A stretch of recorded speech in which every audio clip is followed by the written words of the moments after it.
аталы жырау өнер қонған шаңырақтан шыққан деп қойып бастайсың ғой.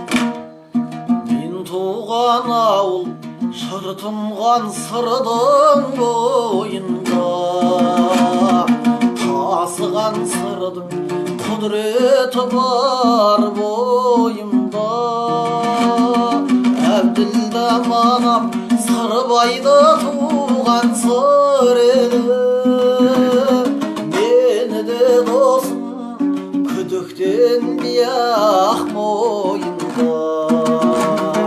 Жалын жыр жасам,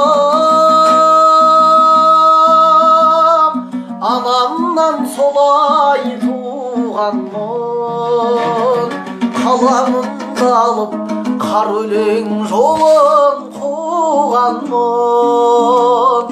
Бірде емеспін